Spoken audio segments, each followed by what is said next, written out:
evening, good evening. I hope the dust has settled. I hope everyone has calmed down. Lots to talk about tonight, but we'll cram it all in, people. We'll cram it all in. I'm still in shock, to be honest, Kenny. If I'm going to be perfectly honest with you, I don't know. First team in Premier League history to be 2-0 up against the bottom of the league's club and draw. Certain fans like stats.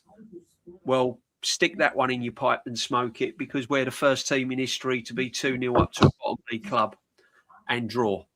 It's funny how everyone's now changing their mind, isn't it, on the situation? Not that we've not been calling it out for how many years now, Kenny? Many years. I know you're disappointed, but before you come in, Kenny, I just want to say this. Me and you have been sceptical about this team and saying that this team is pretty much overrated from the start. We've been saying the defence is not as solid as people make out to be. We're saying that players are not as good as what they think they are. And we've been calling this out all season, my friend. Even when results have gone our way, we've still been a little bit, okay, but there's problems. So what are you saying, Kenny? Because I never got a chance to speak to you last night, but you must have been fuming, mate. First and foremost, I want to apologise to the chat. I was a little bit late. As you can see, I'm a little fresh. Well, yeah. I've come here, just come out the gym, and had basically what you will say, like a nice little shower as well. You know, clean out all the sleep out of my eyes. So yeah, and I needed it was very hard to sleep. In fact, I didn't sleep like you. I wasn't quite up to your standards, but I was up to about 3:30, and I was watching it again and again and again, watching the reactions again and again and again. And it was not just fan reactions. I was watching the reactions of the pundits. You know, I watched Merce was just merciless with us, and Alan Smith didn't have much to say, and like the ex-Wolves player as well, Connor. Was that Connor geezer? His name was his surname again? Connor. I slipped my mind. He's a likable guy. Someone in the chat on that. Yeah. He's a likable guy. He's a likable guy anyway. It's like they were in shock. You know, Wolves were in shock. I don't think they expected to get anything out of it. But one thing we would say is that I've said it many times. Connor Cody, thank you very much. Connor Cody, cheers to chat. Yeah, big up. Yeah. Well, yeah, Connor Cody. It was a surprise. But one thing I will say, I cited this in November, and that if we don't improve and don't get into bad habits, we'll drop points. And since November the 8th, when we played Sunderland just before the international break,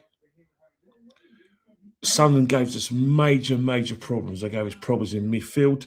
They gave us problems defensively, and basically, without a shadow of a doubt, they pressed us and they got in our faces. They took the game to us, and we weren't able to cope. How we nearly nicked it, but justice was served, and they got the E-class last minute.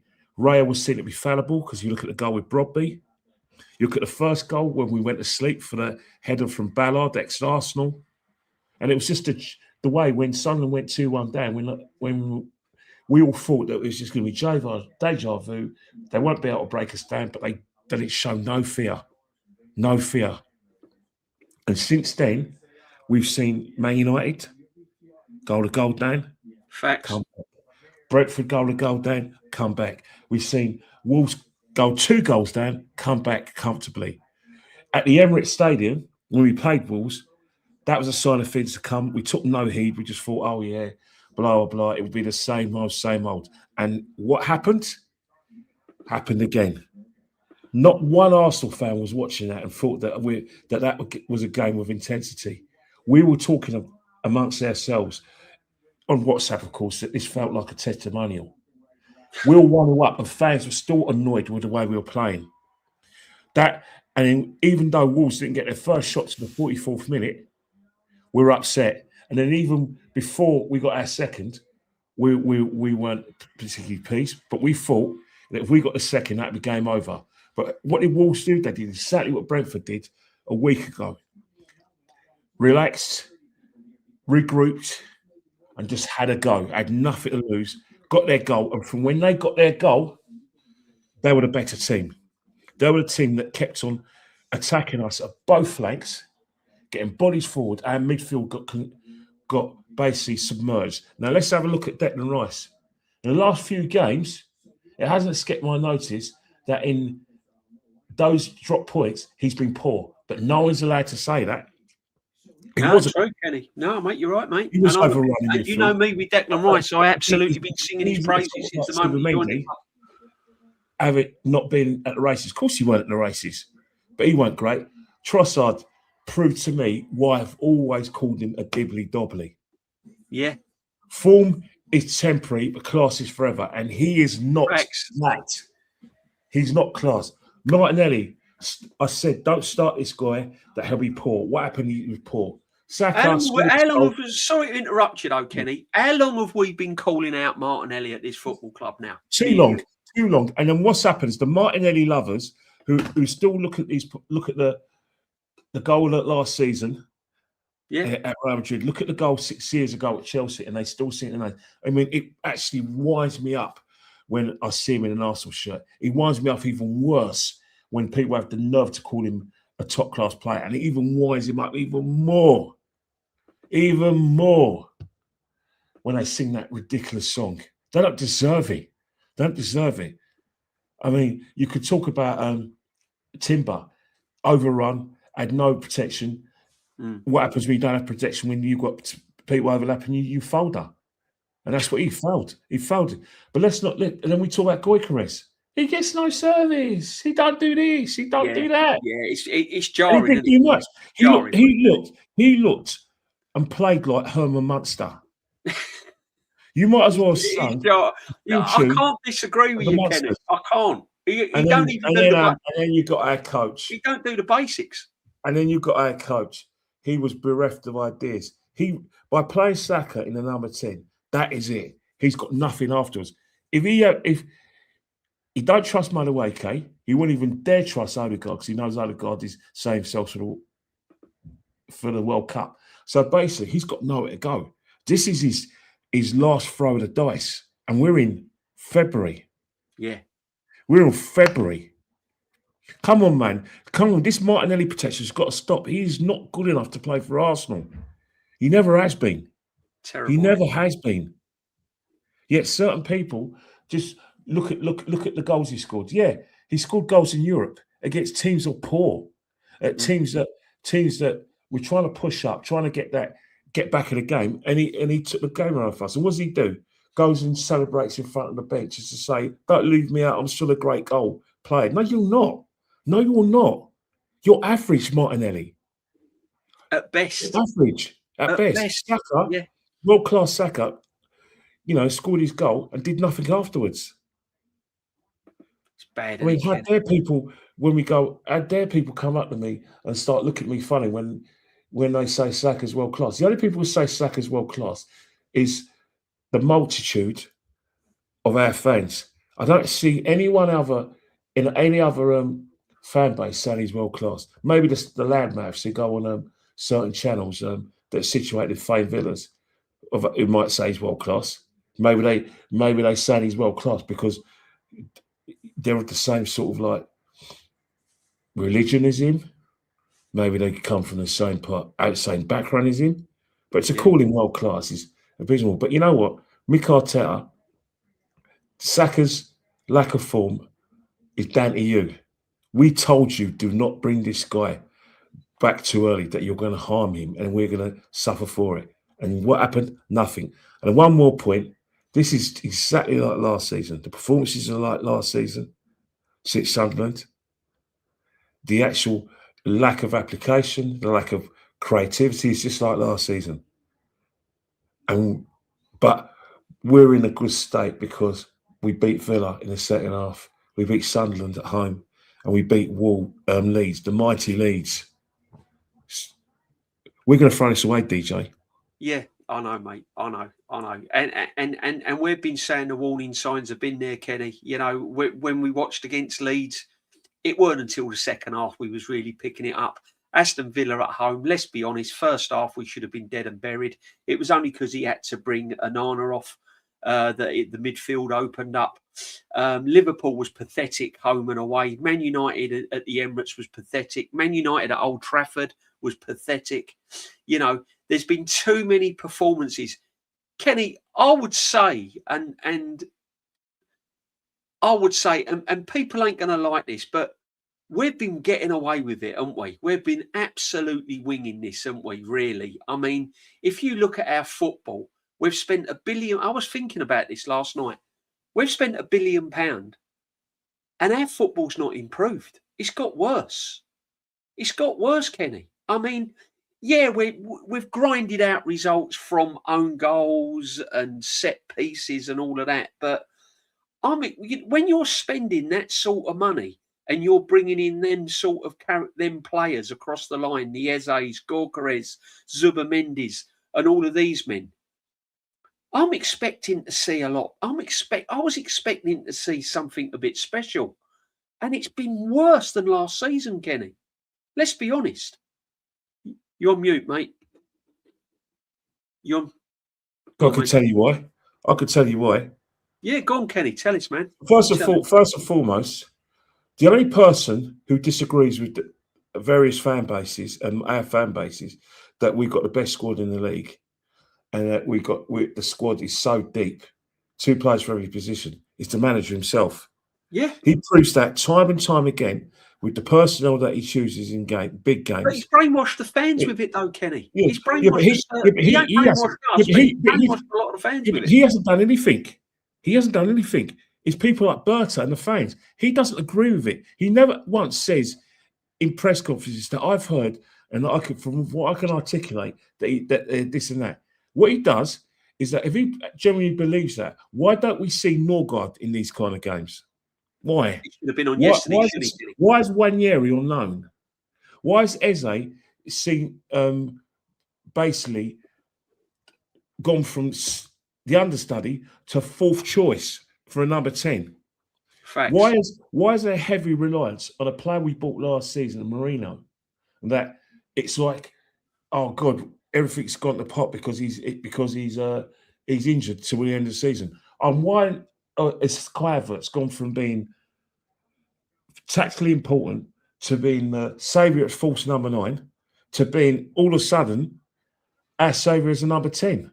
You can't have a deep squad and then you're now lamenting the inconsistencies in terms of availability of players like Havertz. You try and Bukayo Saka in a number 10 which means the player that you nicked off Spurs isn't good enough. We've got a deep squad, but the manager don't believe it, DJ. No. We don't. No. The only time we see that deep squad is when we play teams like Port Vale,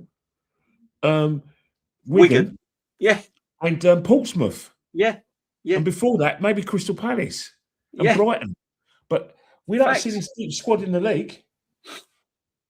We don't.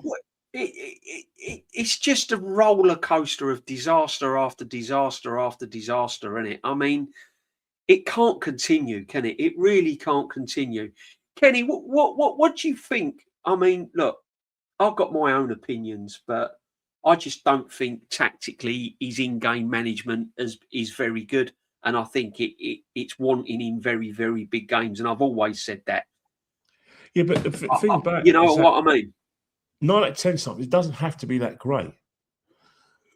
As long as people do their jobs properly, as long as we go up and we make ourselves difficult to beat and make ourselves difficult to penetrate, and that even if teams do get a lot of the ball, they're not going to pass through the lines and they're not going to do the overlap because we'll run. And then what will happen is if they aren't accurate with their passing, we can go and take the game over for them. That has been a tried and trusted way of playing. It worked up until Sunderland, where we were the ones who were quietly watching Liverpool and Man City fall apart, and we're the ones that everyone says we're going to win the title at Cantor. But the thing about it is that in terms of his in-game management, his in-game management is only looks half decent when he's got the players, his first choice players. You look at that team, and you can't say that majority of those, at all the first 11 at the moment that's starting against Wolves, and Brentford is his first choice. It's not. He's got trust issues when it comes to certain players, and he's playing them under sufferance. Not because of you. If everyone was fit, our results may be still the same. He's putting Havertz straight back in. I mean, Havertz is one, isn't it, Kenny? Yeah, but the fact is that aesthetically, tactically, he hasn't let him down. No, we shouldn't be having a debate about Havertz if Gyökeres was banging in the goals and he looked like an Arsenal player. We wouldn't having this debate about. We wouldn't even be taking any kind of compliments towards Odegaard if Eze weren't up to the fight, up to scratch. Odegaard has no business being even discussed in this team.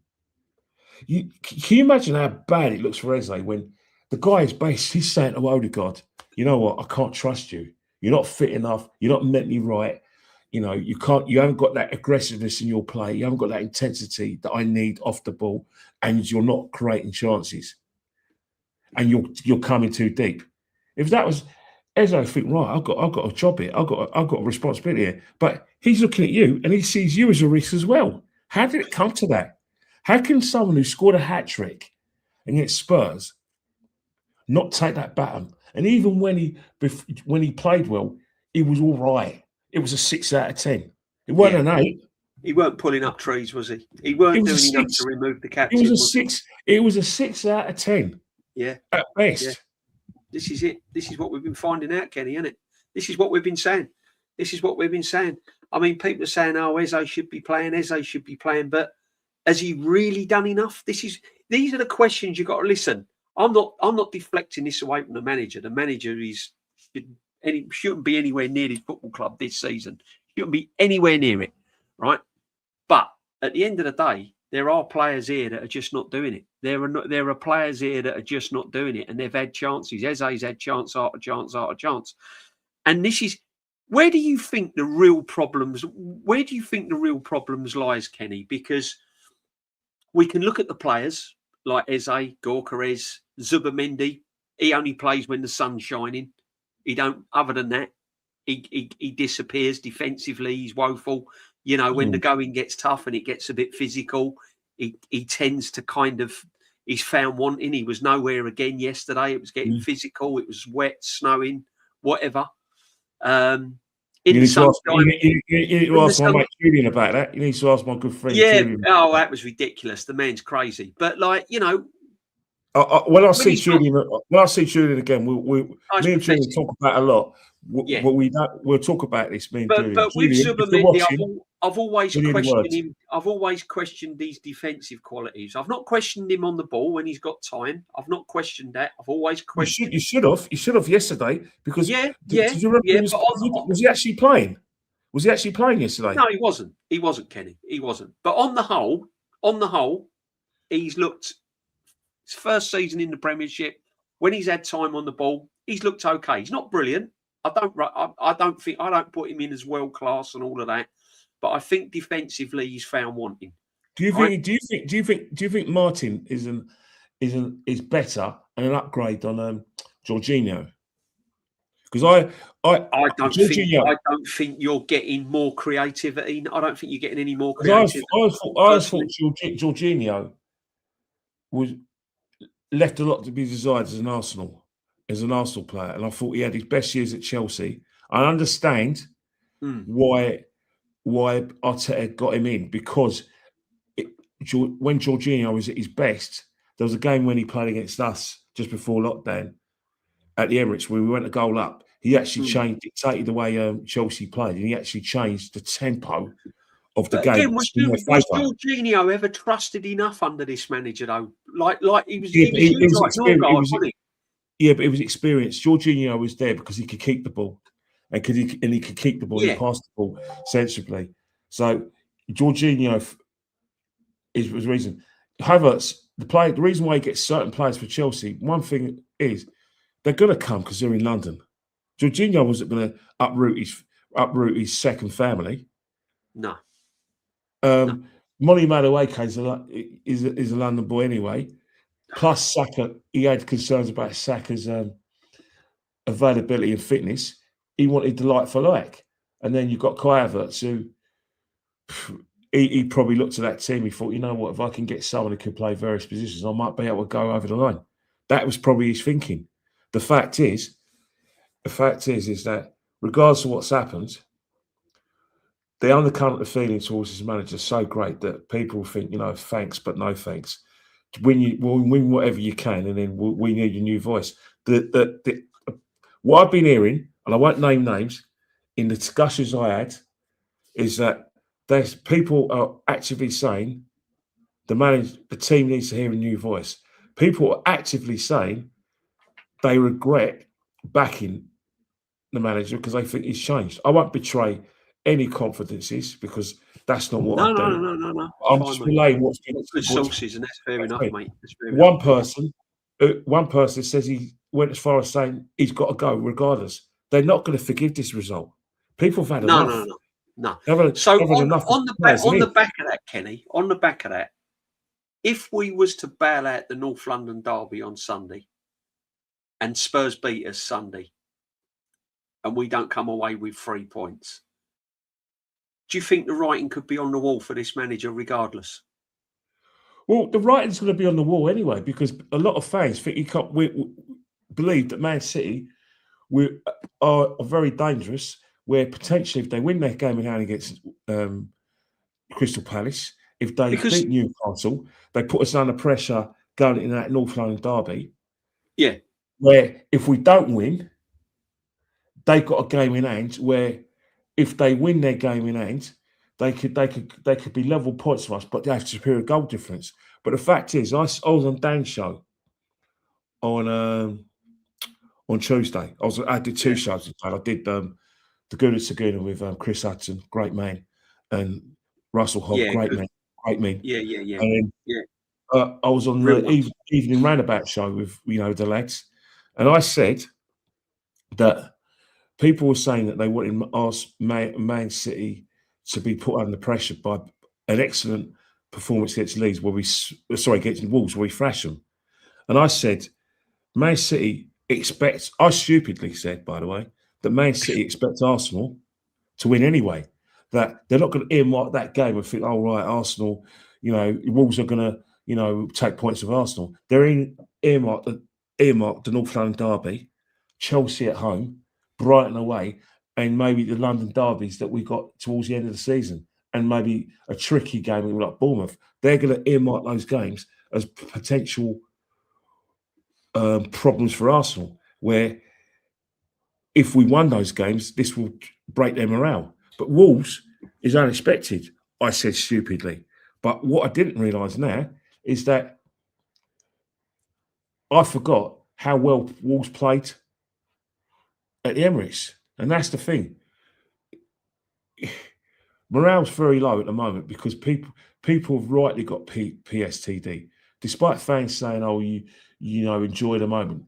You can't enjoy the moment when performances are like this. There's no Arsenal fan I can think of, right, who genuinely, after seeing this, is going to go to North London derby and say we're going to smash Spurs. They're not, because there's no light at the end of the tunnel. We've got players running on empty. They've got a new management back. So they've got 62,000 fans. If they can't look this gift horse in the mouth, there's something wrong with Tottenham. Yeah. Oh, they've got a great opportunity. And I said this yesterday on the stream. If West Ham get a result on the Saturday against Bournemouth, they're 2 points behind Tottenham. So that's going to give them extra impetus. You and I know that they're not getting relegated. They've got too much quality to be relegated. This isn't like Nottingham Forest, where the only reason why people said that Nottingham Forest are too good to go down in '93 because they had Brian Clough as manager. Yeah. Brian Clough might have been the manager, but they're still losing every week at the City Ground. Yeah. I mean, everyone was beating them. So exactly. they weren't too good to go down. But at Spurs, there is genuine quality. And if Kudos comes back and then they get Kulusevski back and they keep Solanke fit who scores goals, they're staying up. Yeah, absolutely. Absolutely. I mean, that game is absolutely pressurised on Sunday. What do you think about our defence, though, Kenny? Because you mentioned something the other day that I heard you say that everyone thinks our defence is rock solid and it's this and that. But I've been seeing in a lot of games that if you get the ball, if you get at them, we're vulnerable. We are vulnerable. Do you think our defence is not as good as people make out to be, or do you think we're easy to get at? And why are we easy to get at? No, it's what happens. It doesn't matter how good you are defensively. Pressure's pressure. If people pass the ball well and put you under pressure, they don't have to get lucky once, and you can lose a game. They have to get lucky once, and 3 points becomes 2 points, 1 point. Facts. This is the Premiership. This is the teams we're playing. Of course, we've got better players than them, but the fact is that these players are multi-million-pound players of great quality. Because if they didn't have the quality, they wouldn't be playing in the Premiership. You can go from Arsenal all the way down to West Ham, and they'll have internationals in their team, full internationals. You say Bowie's crap. Bowie's a good player. He's an international. Somerville is knocking on the door for Holland. You know what I mean? So that's 2 players we count. You go to Tottenham, the team's full of internationals, but they're 16th. But they can still beat us on their day. Yeah. Brentford, may not be that glamorous, but they still got the old international here and there, and they're a well-drilled team. Yeah. Doesn't matter how good. The problem is our defence has never been put under pressure. We weren't put under pressure when we played. The only time we were put under pressure, with the exception of Man City and Liverpool, up until Sunday, was Newcastle. Apart from that, I don't remember teams putting under that much pressure. No. Fulham were honest against us, but they didn't have enough quality. They couldn't overload us. They couldn't get through us, and they kind of gave up after we got the goal. I don't remember any like grandstand finish at Cottage. I don't remember. Do you remember it? No. Do you remember the amount of saves Ray was making? Do you remember the last ditch tackles we had to make? Yeah. No. It's crazy. This is what I'm saying. Any team on any day can beat us. We're not. This is what I'm saying. We've been put on this pedestal that we're the great team in Europe. We're the best team here. We're the best team now. Yeah, we've been getting results. But it ain't been great. Let's be honest. No, let's be 100% honest. It hasn't been great. It's been thorough. It's been regimental in a lot of games, but it hasn't been brilliant. And we knew that this was only round the corner all the time. And we said so. Coming. And we said so as well. We weren't exactly like backward in coming forward. And that's the thing. Is not no Arsenal fan gets any enjoyment about being proved right in their, and I use the term loosely,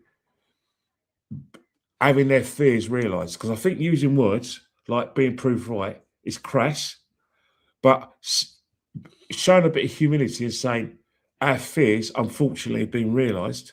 I think that's about the right thing to say. 100%. Just like, but the fact is that we've got form for this.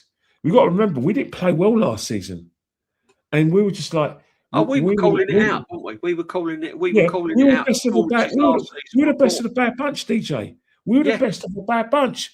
We weren't great. Liverpool are the ones who look like champions and play like champions. Liverpool comfortably won that title and only got 84 points. That's all they needed because the rest of us were crap. I know. You're crap. I know. And we were the best out of the bad bunch. Crazy. Do you think City now will grasp this, Kenny? Do you think we've given in? Because let's be honest, right? We could have beaten Liverpool, gone 9 points clear. We could have I've lost count how many points we could have gone clear in certain games, right? We shut the door. We could have slammed the door shut, bolted it, padlocked it all up. City weren't coming in. Now we've opened the door again. What do you think's going through Pep and Man City's mind now? To be honest, since Sunderland, we've opened the door to City a lot of times through performances. There's many times when we've drawn games and City haven't taken the opportunity because they've gone through a sort of scoring drought. They haven't been able to break teams down. We've forsaken the opportunities to go 8 points, 11 points, whatever you want to call it. We've forsaken the opportunities. They're only back in his title race because we got 10 out of possible 21 points. We got 10. They're not in the title race because they've been brilliant. It's because we've dropped out of a possible we've dropped 11 points in our last 7 games. That's the fact of the matter. They haven't been brilliant. This is not a vintage City team. This is not the team that somehow won the treble. But that team that won a treble, I don't care what anyone says. Know your history, know your teams. That team is not a patch on that team in 2018 and 2019. The one No. Got 198 points in 2 seasons. That team, that Man City team is not a patch on them. I refuse to accept that. But do you know what's really aggravating me though, Kenny, and what's really frustrating, and what a lot of fans also got to realise is that the amount of money we have spent, and I know all teams spend it. So people say, yeah, but all teams spend it. Yeah, but all teams spend it and they get success out of it. That's the reason why they send it. Liverpool spent lots of money, but they've won European trophies and premierships. Man City have spent it and they've won premierships, trebles and all sorts. We've spent it and won nothing. That's the difference, right? What's new? Exactly. But what I'm saying is now, Kenny, we keep hearing that this ain't the same Man City team. And we'd be stupid to think that's not rocket science. It ain't the same Man City team. But what would that make us, Kenny, if City win this Premiership? Will it go down as one of the biggest disasters in football? Of course it be. Of course it be, because simple reason is that everything's in place for success. People have stopped talking about a process. You know, and I mean, no one's talking about a process. People are talking about finished articles. They saw the sign of Gorkares as the finished article. They saw the sign of Eze as adding a bit of like sweet. But that's why they were brought into the club, though, Kenny, weren't they? They were brought in the club to hit the ground, get your boots on, hit the ground, up and running, unlock defences, be creative, score goals. Burton never went out and bought projects, did he? Like young kids coming through. He bought guaranteed players. Eze, what year was he bought? He must be. He's 27, 28, and he's going 28 next season. And so is Victor. And that's the thing. The fact is that we will never recover from this. I don't think the fan will recover. We don't win the league. It will hurt us so badly that we'll have no energy for the season. We'll come, but we'll be a shell of ourselves. You'll be a shell of yourself on a podcast. Or I'll be a shell of myself on a podcast. I'm feeling it now. We'll still do podcasts. We'll still do podcasts. But I'll tell you one thing.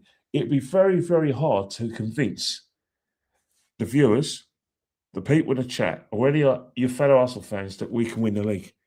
Because the pessimism is going to be so bad. It was quite pessimistic in the beginning of the season when they saw Liverpool signing £100 million players, 2, and that's before the signings of Frimpong and Kirkesh, and then you saw Man City just buying players, and we felt, oh bloody hell, we're the third strongest squad, and then we got Victor in, and then we got Eze in, and it kind of leveled things out. But we were still pessimistic because we haven't got history of winning trophies.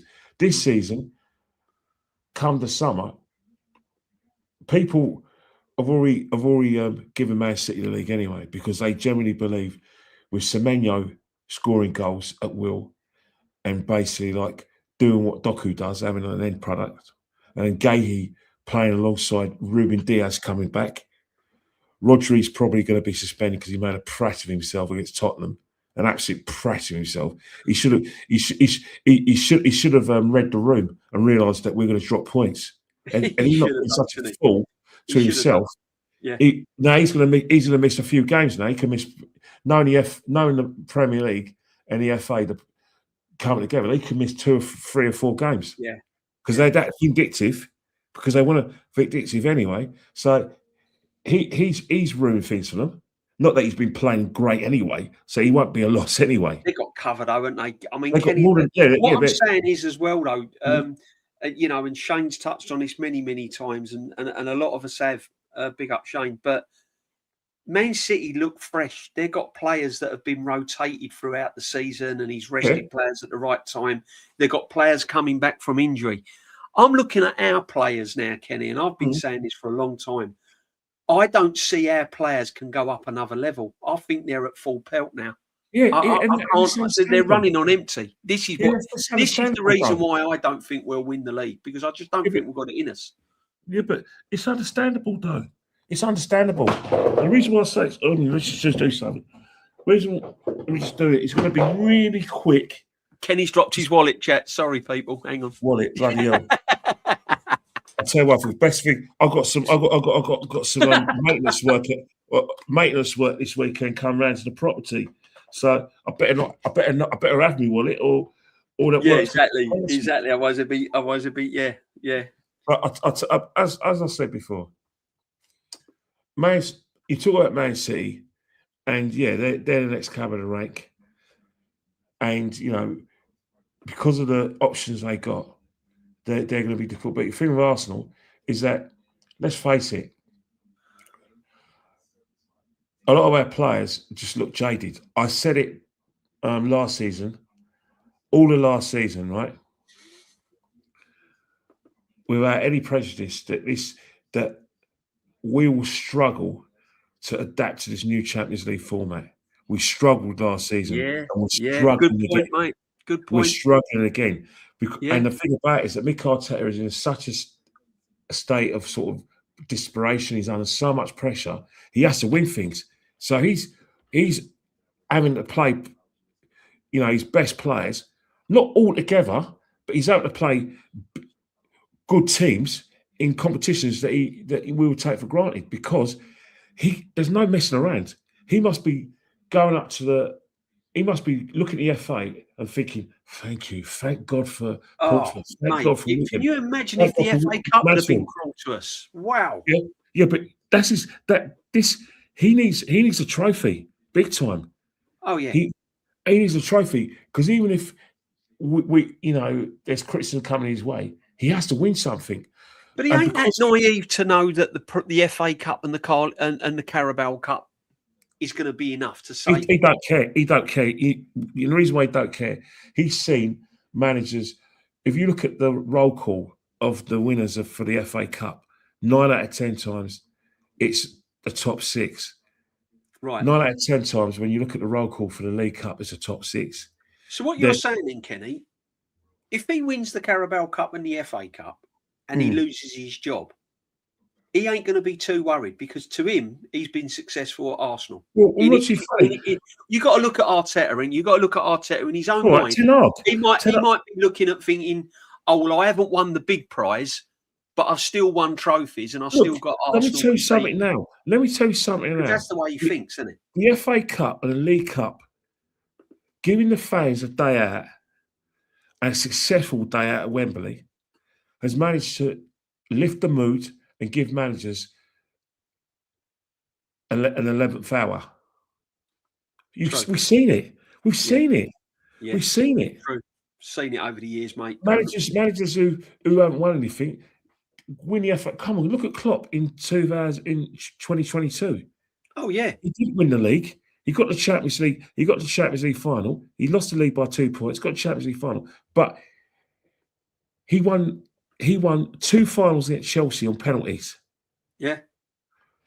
They won the FA Cup and the League Cup. No, that's not exactly what he wanted, but it gave Liverpool the day out. They were able to link arms in the centre circle at Wembley and sing Walk Alone. In his last season, he won the League Cup in extra time. They all linked arms with St. Walk alone. That gives their season a bit of a, give them a bit of like carrot gold. Yeah. Yeah, but what I'm saying is, if he gets the sack at the end of the season and he's won an FA Cup and a Carabao, he won't get a sack. He'll walk. He's walking in the season. I think. You don't think he'll get the push if you think he'll go voluntary? He'll go like, I've done all what I can. All right. Let me tell you something. I was watching the overlap, right? The overlap with Ange Postecoglou, right? And they were talking about his media duties. They play 60 games, and he counted that he probably had to do about over 134 interviews. You look at Mick Arteta, he's got to do an interview, pre-interview, the manager's press conference for 2 days before a big game, and that could be an FA Cup game, a League Cup game, a Premiership game, or a Champions League game. We're in 4 competitions. Then he's got to do the post manager's press conference. What about the pre-interview with the TV stations? And how many TV stations are going to be covering the matches? Not just TV stations in the UK, TV stations across Europe and the 4 corners of the world. So he's got to do all those interviews, and he's got to do the post-interview with them again. And then he's got to do. Then he's got to prepare for pre-season again. And then he's got to be consulted about signing players again. So he's got tactics, meetings with doctors about players' fitness, dealing with physios, talking about set pieces. I don't care what anyone says, mate. That is the biggest head French connection you're ever going to have. And to do it season after season. And foul. If you want to say that, and you think that's not going to take a toll on any manager. Yeah. Of course he's going to think that if this season more than anything else, he's going to walk. He don't need to be sacked. He'll walk because the job's too in your face. Yeah. Yeah. I'm telling you now, people only look at the aesthetics. Some of our fans just think, he's on 15 million pound a year. That comes with a lot of pressure. Yeah. That affects your family life. Yeah. That affects your health. We see managers, like I said, having to quit through ill health. I don't care what anyone says. The pressure now, because of the media expectations, social media, fans. I mean, look at that silliness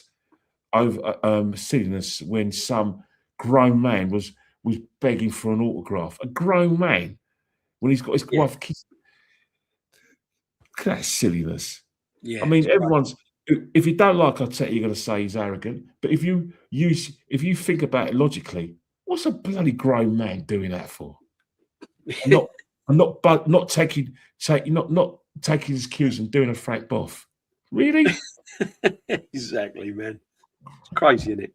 It's crazy. But listen, at the end of the day, he's not doing it, is he? If for some reason or another, he's just not been the answer to Arsenal. I mean, I will be very surprised now if we win the league from here. I won't have us. I started to believe that the title was in our hands like everyone else. It still is. It still is. I don't know, Kenny. Is it? All right, performance-wise, it isn't. But the fact is that on points, I'll give you that. It still is. But when you're I'm 6 looking at performance, and Pep's been there and done it. Yeah, all right. When before Man City, we did a podcast, and before that, Man City were playing. Were at home against we played Brentford.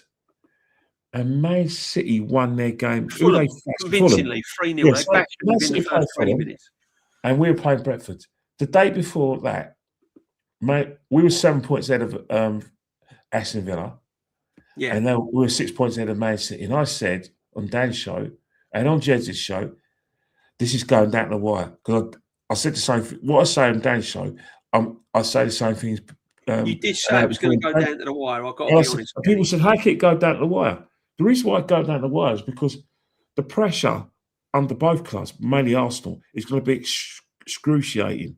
Then you've got the shenanigans of the League Cup final, which is a great day out, but ultimately is an inconvenience in terms of isn't it? For both teams now, that's an inconvenience. It's actually an inconvenience because you want the momentum of playing league games, and you don't want a situation where one person's got a game in hand, and then you get to the final, you win it, and you have to be intense because you've got 90,000 fans. Yeah. And you have to win it because the fans need glory, especially those fans travelling from Manchester, probably going to be told that there's the last train leaving Euston to go to Manchester Piccadilly is going to be at 7 o'clock.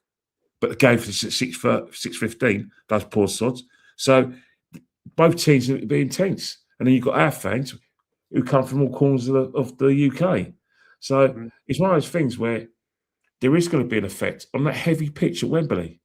and then thank God we got the international break. That's a godsend. The international break this season, this time, is coming at a nice time. But I mean, big up the chat, big up everyone that's in the chat. Always a pleasure to have you here on a Thursday. Me and Kenny Ken having a chat and extra time show. Big up to everyone. Make sure that you sub, smash a like as well. It does help the channel. Kenny, people have been saying in the chat as well. Big up to everyone. Where's our winning streak going to come from, Kenny? Because I believe Man City could go.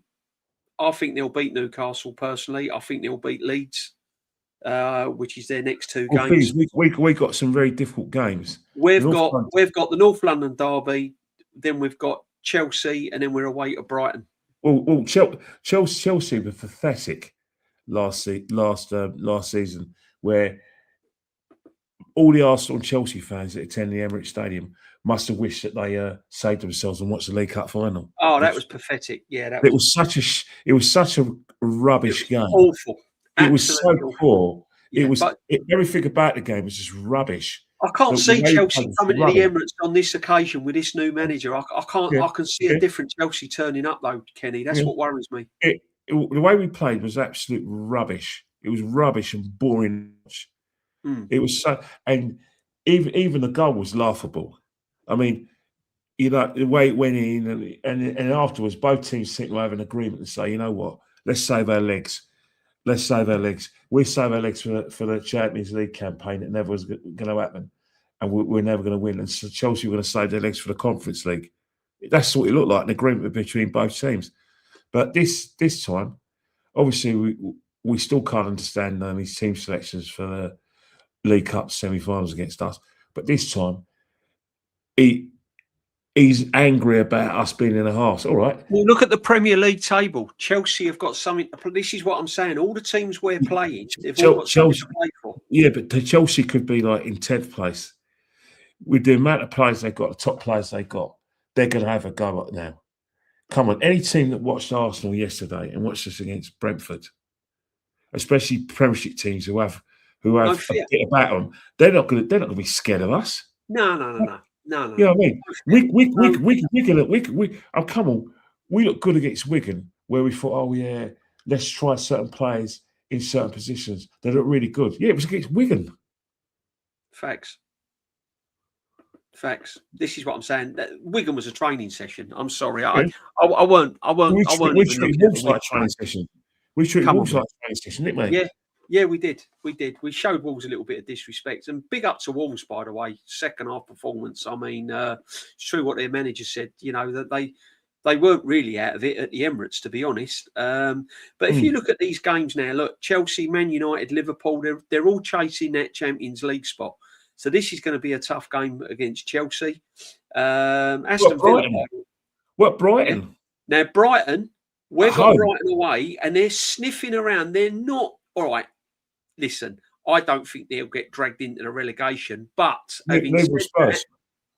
having said that, by the time we play them, they could be in and around this relegation. So they're going to have something to play for. Yeah, let me tell you something now. Any team that watches us now, don't lose hope if you go a goal down, because there's no guarantee. In fact, there's a guarantee that we'll concede against you. We'll concede. 100%. If you put it on us, and you stand in our face, and you trade with us, you'll get some joy. Yeah.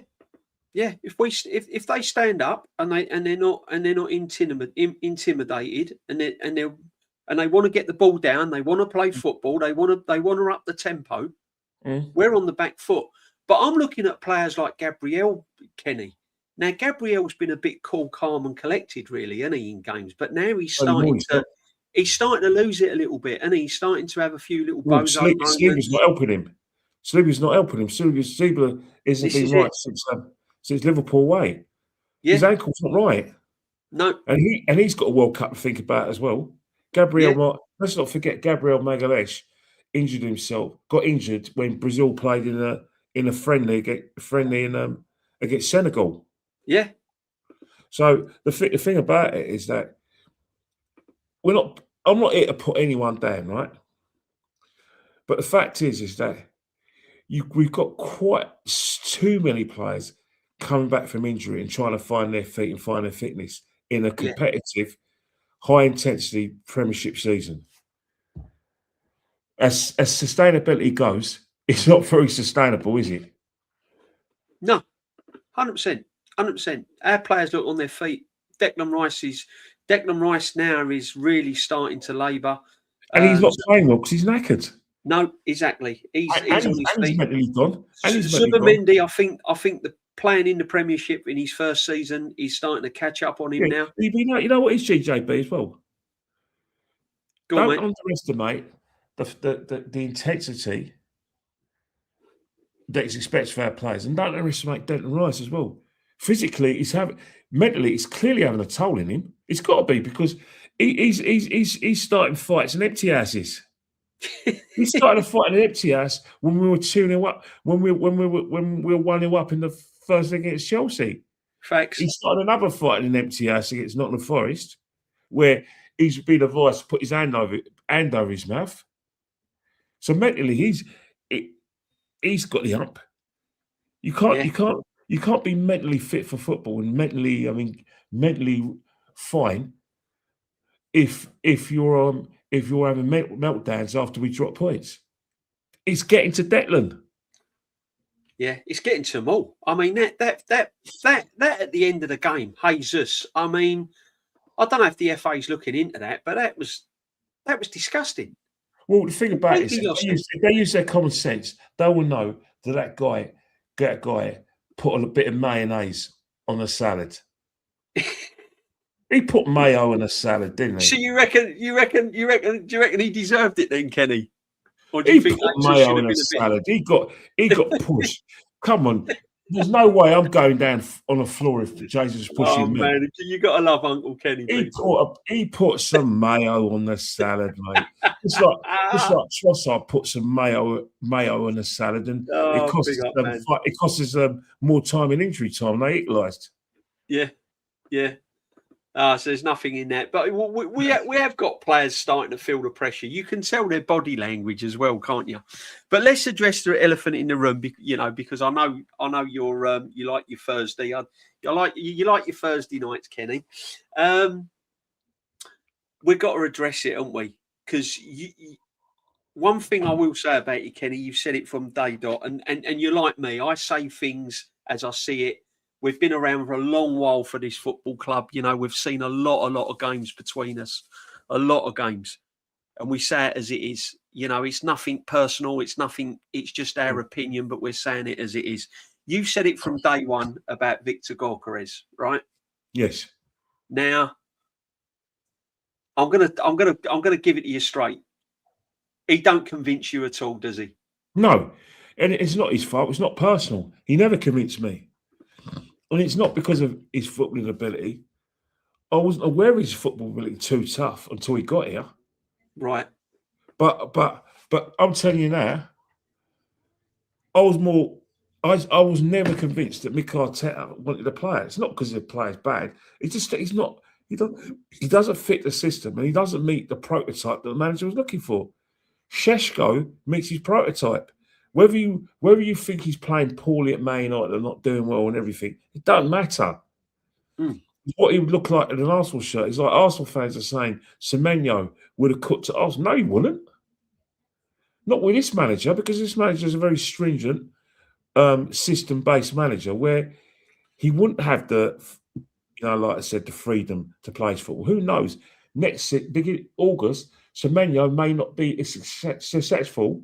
Sorry, can't get me wrong. Semenyo may not have the element of surprise next season, because people will think, right, we worked him out as a Man City player. We're gonna pay particular attention to him. But this time, he's taken teams by surprise because he's given Man City that little bit extra. So it doesn't matter if Foden don't turn up. It doesn't really matter if Haaland doesn't score, because this guy is turning up. He's a cold finisher. He's proved since he's been at Man City, he's cold. He's cold. Yeah, exactly. No, exactly, man. Exactly. Do you think he's ever going to fit this system whilst this manager's in place, No. Kenny? Because No, people keep he's saying not he's the not only in the service and all of that. And that's pretty obvious. I mean, to be honest with you, we're not going to be creative because we haven't got creative players. We've got defensive-minded players. The only player that we have got is creative is Eze, and he don't trust him. So that's put that out. But let me say something now. Just because Mick Arteta is a negative manager doesn't mean he's wrong about these players. The next manager might come in and think, hang on here, I'm not really sure about Victor. The next player may think, you know what? I need that. I don't think I can accommodate Eze in a team unless I'll have to have players to do a lot of work to get the best out of him. And he might say the same thing, or they may think, you know what? I'm going to be different to this manager. I'm going to say to Eze, right? You don't worry about defensive duties. You just do your thing in the last third. That's management. We think Mick Arteta is wrong because he's not getting results. He's doing the same things. He's not letting them play. But it doesn't mean that those players are good enough, because we only got proof of who's good enough. We know Saliba and Gabriel good enough. We know Saka's good enough. We know Raya's good enough up to a point, but there's better out there. We've seen it now. But with Eze and Bucharest, we don't know if they're good enough. They just got here. But so far, it's not working. Because they're having to learn on the job. And as I said on Dan's channel, you go to like I said, you go to the depot at Finsbury Park, and the bus W3 and bus W7, one's going through Crouch End Broadway, the other one's going through Staple Ward Road, just crisscrossing around Crouch End. You miss those buses, tough shit. Sorry, tough luck. Yeah. Tough luck. You missed the bus. It's not going to, you missed it. You missed the boat. Exactly. It's no good getting the 210 to try and catch it up. The 210's going to Golden Screen. Don't get the 310 because that's going to Golden Screen. You're missing the bus. You might get the 91 and catch it. You don't want to get the Uber. You've missed the bus. You've missed the bus. Exactly. And Eze and your Odegaard and at times your Chris are missing the bus. We can't wait for them. We can't wait for them. No, we can't wait for them. And it's proving its point now. It's proving its point. It's just a mixture of the manager, certain players. I've said it all along. People say about depths, best squad in history, best squad here, best squad in here. And I've said it right from the start. I think it's pretty overrated in a lot of departments. We haven't got any departments. I mean, look at the left-back situation. Calafiori is his first choice left back. He's been injured more times than Tierney. Yeah, but the fact is, you can't knock the manager of Calafiori, because when we were playing well and looking, he was key, wasn't he? Calafiori was key. I've got to be honest. And if the manager does get it right, they're rightfully the first choice. They're rightly the first choice. You can't deny it. They're right. You can't say that Miles Lewis-Skelly's unlucky to be an understudy at left back to Henkape and Calafiori. He's not unlucky. He's not. You can't say Benjamin White is hard done by because he's lost his place at Timber. He deserves to lose his place at Timber because Timber's better. Yeah. I'll tell you that, if we had Benjamin White in some of those games, we would have lost them because he would have got crisscrossed, overlapped, and he'll be Saliba will have to go and bail him out like they were when he was first choice. People didn't see that. I saw it every home game, especially the 22-23 season, where Ben White was a weak link defensively at right back. Would you have liked to see Norgard be used a little bit more, Kenny, or do you think that's just been a total waste of time? Well, it hasn't been a waste of time. Mikel's just under so much pressure. He's scared. He's scared. He's scared. Because I think he should have come on against Wolves, to be honest. Zubamendi looked out of it. And we was they bought on the big striker, and they were putting long balls in, and they was winning a lot of duels. Right, I feel Zubamendi could have done a job there. All right, the problem he's got with bringing Norgard on, Norgard should have done a job, really. Easily seen as a negative substitution. And everyone's complaining that Arsenal aren't taking risks. They aren't playing with panache. They're sucking enjoy everything. So he's under pressure there. He's thinking, well, it's Wolves. We've got to bloody win this resoundingly. We're only 2 points ahead in goal difference now. So bringing him on is not going to enable us to take the game away from us. Because remember, it's Wolves. They're bottom of the table, right? Yeah. You're asking to bring Norgard on to basically secure the win, secure the 2-1 win. So he can't win, can he? No, I mean, listen, all round yesterday was an absolute disaster. And it's going to knock their confidence. It's really going to knock their confidence because now it's mind games. A lot of these games are going to be mind games, aren't they, Kenny? You can see now that players are starting to think, here we go, it's happening again. That's what he's paid for.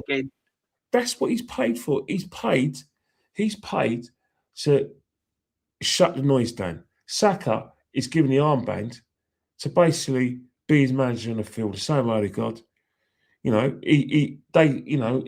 Saka's interview was very curious, but he was honest, probably too honest for his own good. For his own. Maybe that's why they give Declan Rice the captaincy, because Declan Rice would probably be like an Alan Shearer, Roy Keane, and Steven Gerrard, to say as it is. And footballers are sensitive little souls, aren't they? Oh yeah, definitely. Do you think Saka should have got that contract, Kenny? Do you think 5 years?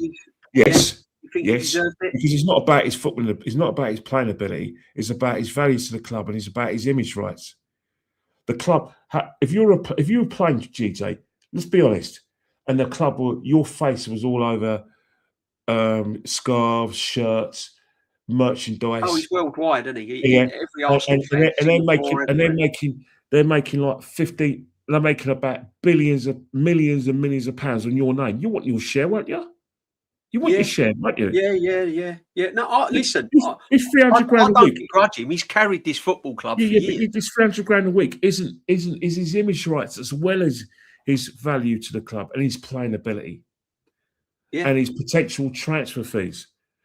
I mean, for me, he ain't the same player, Kenny. For me, 300 grand. I think we're going to be paying 300 grand a week to see a lot of. But if he's our biggest star, you got to remember one thing at Arsenal. One of the reasons why Arsenal found it hard to compete with the big clubs is because they weren't paying 300 grand to players. If you want to compete for trophies and keep your best players and attract top players, you have to play the big wages, or you won't be able to compete like the Spurs. Look at Spurs when they had a fantastic team. They weren't playing players top dollar. They left. They weren't attracting their replacements in because they weren't playing top dollar. Yeah, no, facts, man. People seem to forget that. It is what it is, and it is what it is. He's got to start delivering, though, hasn't he, Kenny? He's got to now start delivering on the pitch. He's got 11 games left. He's got 11 games left. Yeah, he's got to start delivering. He's not a 10, though, is he, Kenny? Come on. Saka, at the moment in time, if you want to get the best out of Saka, you've got to take him out the right wing. You've got to find something. If Mick Arteta sees him as his match winner, and I believe rightly so, he's got to find a way to get the best out of him. He really has to. In the 9, false 9, perhaps? Easily. He'll do a better job than any of those strikers. I promise you he will. Mm. He'll do a better job than any of them. Yeah. He's got something they haven't got. A See, genuine goal threat. See, my biggest problem with putting what I've said on this, if you're going to put Saka in the 10, you need wingers that are confident and good at what they do. Unfortunately, Noni Madueke, do you know what I mean? He's like cracking an egg. You don't know if do you know what I mean? You don't know what's going to happen to it. Martinelli and Trossard are two in and out. You've got to have a bit of quality on the wings on a consistent basis to play the likes of Saka in a 10 and 9. Yeah, but the thing with Noni Madueke, you've got to remember one thing about Noni, right? Noni is never going to change as a footballer. You're always going to have a situation with Noni where you're going to have 2 steps forward and 3 steps back. Oh, the fact is, when people were critical of Noni, you've got to remember they were praising him when against Leeds when he was given a goal. That was 2 games ago. Yeah. And then he goes and scores against Brentford and he scores against Wigan. So my analogy of 2 steps forward and a few back is quite correct. You're not going to get any consistency from Noni. He'll be effective, but that could be every 2 or 3 games. But if there's a one game where it's a 6-pointer and he gets a goal, his price tag has been worth it because he's won us the league. That's what you get with Noni, unfortunately. Oh man, honestly, I think he was like at Chelsea. That's what he was like at Chelsea. I honestly believe that we've got to get rid of some players out of this football club to improve next season. No matter who's manager, we need. I want to see real quality. I've had enough of seeing players, just squad players, and just coming on when it's safe and coming on and doing little moments. I want players now really pushing this team. I want players to come in and you don't notice that the other player's missing. You know, that's the levels I think we should be at now. I hear. Yeah, I hear. But the thing is, DJ, what people need to realise, right, is that we got to wait till the end of the season to do the part to I mean, listen. It is what it is, but the problem is it will all unfold in May. I personally think now the pendulum has swung dramatically because I'm looking at players. They look injured. Wait till 10 o'clock. Wait till 10 o'clock on Saturday because the Man City game's on TNT Sports at 8 o'clock. Yeah. I mean, if City go and do a job against Newcastle and they go 2 points behind us, then DJB, is it Eze Smith Rowe next? Possibly. All I know is whoever comes into this football club next season, if we don't win this Premiership, has got a lot of work to do, and you're going to be going through another process. You're going to be going through another 5-6 years. Unfortunately, that's football. But to be honest, the squad's good enough for us not to go through a process.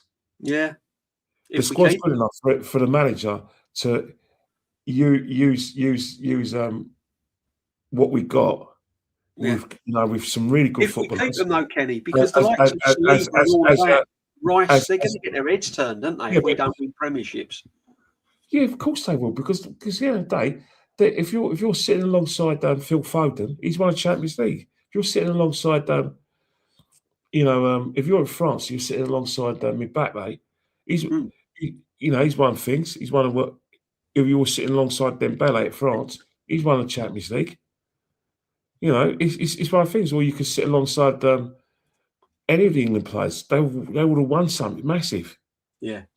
I mean, these guys haven't won anything. No, not one thing. Absolutely. How many leagues? All they're winning is contracts at the moment. That's all they're winning. Phil Foden's probably not even 27 and he's won. No, exactly. But look how much fresher he looks than Saka. He's still got a turn of pace. He's still got it, hasn't he? Yeah, but the fact is he's got world-class players to play alongside. He's not actually the only player that is top class in that position. But this is what I want. £1 billion spent, and I'm still looking at Nonnies, and I'm still looking at Norgards, and I'm still looking at Martinelli, and I'm still looking at Trossards. You have what it's saying, but if you want to play devil's advocate, one of the only ones who've got money, you know. Other teams got money as well. Oh, exactly. And this is what I'm saying is, and before we come to a close, the bottom line is, people, is we are making hard. If we're going to win this Premiership, we are making hard work of it. I don't think it's coming. I don't think it's coming to the Emirates now. Personally, I'll still keep faith. I'll still keep hope. Of course, I will. Me and Kenny go to the games. Obviously, whilst there's still hope, we'll still keep hoping. But it's going to be interesting now because, come what may, it's all going to be revealed, and it could be a real sad end to the season, couldn't it, Kenny? Really, we could end up with nothing, Kenny. That's the reality. We could end up with nothing. That's the integrity of our league, and that's the competition we face. You've got to remember, City are going for the quadruple as well. Yeah. No, exactly. Exactly. Liverpool could want the Champions League. They're going for the FA Cup as well. Yeah, big up. Also going for the Champions League and the FA Cup. You know, every team's got the same ambition to win trophies. Yeah, exactly. And they're big clubs. Mate, by a minute, I'm thinking, well, it's 6 years since we won the Champions League. PSG say we think we've got to retain it. Real Madrid think it's 2 years since they won the Champions League. It's not going to be easy. No, it's going to be tough. It's going to be tough. But Chechenia, big up to you, my friend. If this team had champions mentality, they should be salivating at the North London derby, but they won't. They won't. It will be another tactical game. It should be slapping Spurs. Yeah, facts, my friend. You know, they should be they should be salivating at every single game. But it's getting in their psyche now, my friend. It's getting in their psyche. Big up for the super chat. Thank you very much indeed, my friend. You got to remember, team's not going to let us beat us. No. And you said that's the integrity of the Premier League. And we've got some tough games coming up. City have got tough games coming up. Let's be honest. I mean, it ain't just us. They just got players. I just think they're in the driving seat. I just think attack-wise, they're more deadly. Well, when it comes into the straight, it's the attacks that win you the league. Exactly. When you start a season, it's your defence. Exactly. And their attack's been woeful, Kenny, all season. It's been woeful. Wins you, starts you off, but it's your attacks when you lead against teams that camp out and just put men behind the ball. It's your attacks who've got to be able to break them down. Exactly. But chat, thank you very much for joining us this Thursday. Next Thursday, we're on a bit of a treat because I'm sure we'll have the North London derby to talk about and other things to talk about. Dan Potts will be joining us next Thursday. So there'll be the three of us next Thursday with Dan Potts. Kenny, what you got coming up after this, my friend? Well, I promised Rashid I was going to go on his show about 10 past because I only could do it for about 45 minutes because I've got a call at 8 o'clock. So I don't know what Rashid's doing. I've got to get in there as soon as and explain myself to him. But this is what we do every Thursday anyway. Nice, man. Nice. I enjoy Kenny. Make sure you're following Kenny. He's on Instagram. He's got make sure you're following Uncle Ken. Chat, thank you very much. All your comments. Thank you for your super chat, my friend, as well. All your comments. Thanks for giving the channel support and everything else. It's been an absolute pleasure. I do enjoy this little chat on a Thursday. It's just it just brings it all down. It's and we're in the same crease.